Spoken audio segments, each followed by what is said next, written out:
No alien would claim the paralyzed princess until a human gave her a reason to live. The desperate gamble. The stolen maintenance uniform itched against Zane Blackwood's shoulders as he navigated the pristine corridors of the Imperial flagship, Sovereign's Pride. His cybernetic left arm, a patchwork of salvaged components and black market upgrades, remained hidden beneath the sleeve, while his organic hand gripped a fabricated work order.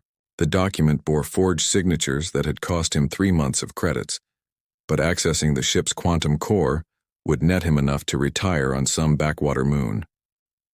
Maintenance Base 7, he muttered, checking the schematic burned into his neural implant.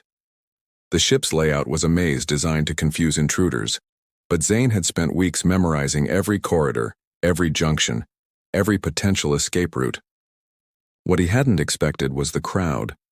Hundreds of beings from across the galaxy filled the grand assembly hall, their exotic forms creating a tapestry of colors and shapes that defied easy categorization. Crystalline Zephyrians clicked and chimed as they moved, their bodies refracting light into rainbow patterns. Hulking Garathi delegates stomped forward on massive legs, their tusks gleaming with ceremonial gold. Ethereal luminals floated slightly above the floor, their translucent forms pulsing with internal light. Zane pressed himself against the wall, trying to blend into the maintenance staff scattered throughout the hall. His brown eyes, enhanced with basic optical implants, scanned the assembly with practiced efficiency. This wasn't a political gathering or trade summit. The positioning, the formal dress, the ceremonial atmosphere, this was something else entirely. Distinguished representatives of the Galactic Coalition, boomed a voice from the center of the hall. Chancellor Grimm, a tall humanoid with pale blue skin and silver robes, stood beside an ornate platform that had been wheeled into the chamber. We convene today for the 15th trial of matrimony, seeking a worthy consort for Her Imperial Highness Princess Lydia Vex. Zane's stomach dropped. A marriage auction. He'd stumbled into a royal marriage auction, and not just any auction, one that had already failed 14 times. His eyes fixed on the platform where a crystalline chamber hummed with energy. Inside, barely visible through the frosted surface, lay a figure in white. The terms remain unchanged, Grimm continued, his voice carrying across the silent hall. Marriage to the princess grants full access to the Nexus Empire's technological archives, exclusive trading rights across 17 systems, and a dowry of 1 billion Imperial credits. In return, the chosen consort must provide lifelong care for Her Highness, who remains in stasis following her encounter with the Void Relic 15 years ago. Murmurs rippled through the crowd. Zane had heard whispers of the Void Relic, an ancient artifact that had driven previous civilizations to extinction. The fact that someone had survived contact with it, even in a comatose state, was remarkable. Lord Vex of the Zephyrian Collective, Grimm announced, you may examine the princess and render your decision. A towering crystalline being approached the chamber, its faceted body refracting the ambient light into patterns that hurt to look at directly. It circled the stasis pod slowly, occasionally emitting musical tones that Zane's implant translated as technical observations. The genetic compatibility is acceptable, Lord Vex chimed, its voice like breaking glass. However, the collective requires active participation in political discourse. A comatose spouse provides no strategic advantage. We respectfully decline. Grimm's expression remained neutral, but Zane caught the slight tightening around his eyes. Lord Crom of the Garathi hegemony. The massive Garathi delegate lumbered forward, his tusks scraping against the floor. He peered into the chamber, with small, intelligent eyes before snorting dismissively. Weak, broken. Garathi takes strong mates who bear strong children. This one gives nothing but burden. Decline. One by one, the alien nobles approached the chamber. Each examined the princess with clinical detachment, weighing her political value against the cost of caring for her indefinite medical needs. Each declined with varying degrees of politeness. Zane found himself moving closer, curiosity overriding caution. Through the gaps in the crowd, he caught glimpses of the figure in the stasis chamber, Even through the frosted crystal, he could see she was beautiful. Delicate features, long dark hair that seemed to float in the chamber's fluid, and an expression of perfect peace that contrasted sharply with the mercenary calculations surrounding her. "Lord Thane of the Void Walkers," Grim called, his voice betraying the first hint of strain. The Void Walker approached on legs that seemed to bend in impossible directions, its form shifting slightly as if not entirely anchored to this dimension. It studied the chamber for long moments before speaking in a voice like distant thunder. "The Void Relic's influence lingers within her. To bond with this one risks contamination of our lineage. The Void Walkers decline." The hall fell silent. Zane counted quickly. That was the last of the major powers. Grim's composure cracked slightly as he surveyed the assembled nobles. "Are there any other worthy suitors who would claim Princess Lydia's hand?" he asked, the question clearly rhetorical. Zane's mind raced. The quantum core heist was blown. Too many witnesses, too much security. But the princess, access to the Empire's tech archives alone would be worth more than anything he could steal. And something about her peaceful expression, her absolute vulnerability in the face of such cold calculation, stirred something in his chest he hadn't felt since his military days. Before he could stop himself, he stepped forward. "I'll take her." The hall erupted in chaos. Nobles spun toward him, their various forms of outrage creating a cacophony of sounds. Grim's eyes widened in shock before narrowing with suspicion. "Who dares interrupt these proceedings?" the Chancellor demanded. Zane straightened, his cybernetic arm whirring softly as hydraulics engaged. Years of military training kicked in, lending authority to his voice. "Zane Blackwood, independent contractor. I'll marry the princess." "Impossible," scoffed Lord Vex, his crystalline form chiming with indignation. "This is a human, a commoner. He has no standing, no lineage, no ulterior motives," Zane interrupted, his eyes fixed on Grim. "Unlike everyone else here, I'm not trying to use her for political gain or strategic advantage. I'm offering to care for her because no one else will." Grim studied him with calculating eyes. "You understand the terms? Lifelong care, no guarantee of recovery, no political power beyond basic spousal rights?" "I understand." "And what do you offer in return? What makes you worthy of an imperial princess?" Zane's gaze shifted to the stasis chamber, where the princess lay in serene suspension. "I'll treat her like a person instead of a political asset. I'll make sure she's safe, comfortable, and cared for. And if she ever wakes up, I'll make sure she has someone who chose her for herself, not for what she could give them." The sincerity in his voice surprised even him. Somewhere in the last few minutes, this had stopped being about the heist and started being about the woman in the chamber who had been rejected by everyone who should have protected her. Grim's lips curved in what might have been a smile.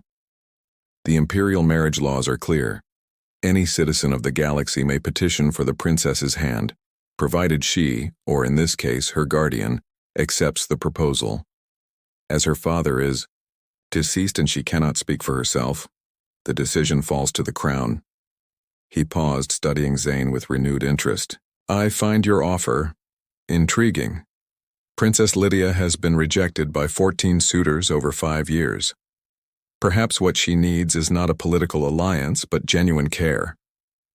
The Chancellor raised his voice to address the stunned assembly. "By the authority vested in me as regent of the Nexus Empire, I approve this union. Zane Blackwood, you are hereby wed to Princess Lydia Vex, with all rights and responsibilities therein." The hall exploded with protests, but Grim's security forces moved to contain the chaos. Zane felt a mixture of exhilaration and terror as the reality of his situation sank in. He'd just married an alien princess he'd never met, who might never wake up and who came with enough political baggage to paint a target on his back for the rest of his life. As the stasis chamber was prepared for transport to his ship, Zane caught one last glimpse of the princess's face. Even in her enchanted sleep, she seemed to radiate a quiet strength that belied her vulnerable position. "What have I gotten myself into?" he muttered. The answer would come sooner than he expected. The awakening bond 3 months had passed since Zane Blackwood became the most unlikely royal consort in galactic history. His salvage ship Nighthawk had been retrofitted with medical equipment that cost more than the vessel itself, transforming the cargo bay into a makeshift medical suite centered around Lydia's stasis chamber. Zane knelt beside the crystalline pod, running diagnostics on the life support systems with practiced efficiency. His cybernetic arm interfaced directly with the chamber's monitoring systems, processing thousands of data points per second. Everything appeared normal, her vital signs stable, brain activity consistent with deep sleep, cellular regeneration, proceeding at optimal rates. "Still nothing?" asked Dr. Ravencross, emerging from the ship's cramped laboratory with a steaming cup of synthetic coffee. The xenobiologist had joined their small crew 6 weeks ago, drawn by the mystery of Lydia's condition and the substantial research grant Zane had offered. "Same as yesterday," Zane replied, not looking up from the readouts. "Her neural patterns are active, but there's no response to external stimuli. Whatever the void relic did to her, it's beyond conventional medicine." Raven settled into a nearby chair, her dark skin gleaming with perspiration from hours spent analyzing alien biotechnology. "I've been thinking about that. What if we're approaching this wrong? What if the stasis isn't a side effect of her encounter with the relic, but a protection mechanism?" Zane's enhanced eyes focused on her. "Meaning?" "Ancient artifacts don't usually put people in comas," Raven explained, pulling up holographic displays from her tablet. "They kill, corrupt, or transform. But Lydia's condition is remarkably stable. It's almost like something is actively preserving her." Before Zane could respond, alarms blared throughout the ship. His pilot, a gruff Centaurian named Beck, crackled through the comm system. "Zane, we've got company. 3 Imperial cruisers just dropped out of hyperspace, and they're not here for a friendly chat." Zane cursed, his cybernetic arm automatically interfacing with the ship's defensive systems. Through the hull sensors, he could see the sleek black vessels of the Shadow Fleet, the Empire's elite enforcement division. "This is Commander Thorne of the Imperial vessel Retribution," came a cold voice over the communication array. "You are harboring stolen Imperial property. Surrender Princess Lydia immediately or face destruction." "Stolen?" Zane snarled into the comm. "I'm her legal husband. The marriage was approved by Chancellor Grimm himself." "Chancellor Grimm is dead," Thorne replied, his words hitting like a physical blow. "Killed in what the new regime calls a terrorist attack. The royal marriage contracts have been declared void. You have 60 seconds to comply." Zane's mind raced. Without Grimm's protection, Lydia was defenseless. The new Imperial leadership clearly wanted her back. But why? What made a comatose princess worth deploying the Shadow Fleet? "Raven, Beck, we need to run," Zane commanded, already moving toward the bridge. "Power up the hyperdrive and—" A gentle hum filled the medical bay, different from the usual life support systems. Zane spun around to see the stasis chamber glowing brighter, its crystalline surface beginning to resonate with harmonic frequencies. "Zane," Raven breathed, staring at her instruments in disbelief. Her neural activity just spiked. It's like she's responding to the danger. The ship shuddered as the Shadow Fleet opened fire, warning shots that scorched the hull without penetrating. Zane gripped the chamber's control console, his cybernetic arm sparking as he tried to maintain life support during the assault. "Come on, Lydia," he whispered, pressing his organic hand against the warm crystal. "If you can hear me, if you're in there somewhere, I need you to fight." "We both do."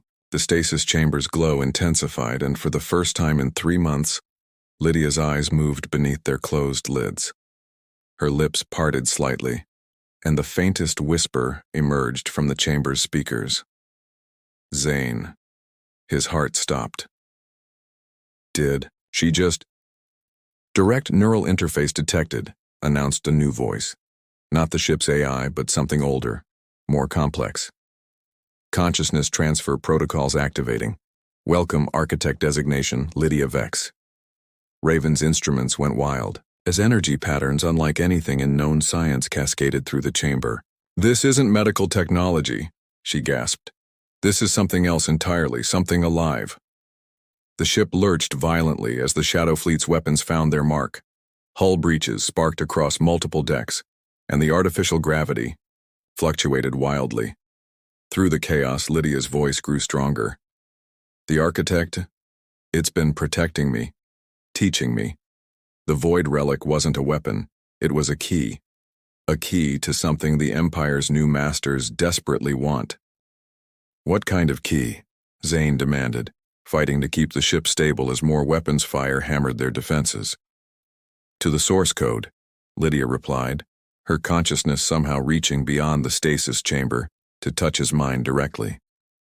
The fundamental programming that underlies all galactic civilization. With it, they could rewrite reality itself.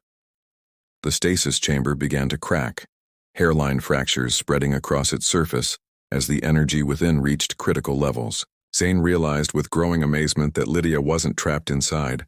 She was breaking out. Zane. Her voice filled his thoughts with warmth and determination he'd never experienced. For 3 months you've cared for me without asking for anything in return. You've protected me, spoken to me, trusted that I was more than just a political prize. That connection, it's what's breaking the architect's protective protocols. I don't understand. The architect was waiting for someone who would value me for myself, not my power or position. It was waiting for love. The word hung between them as the stasis chamber shattered completely, releasing a cascade of energy that surged through the ship's systems. Lydia Vex rose from the broken crystal, her body glowing with inner light as 15 years of suspended animation fell away, like a discarded cloak.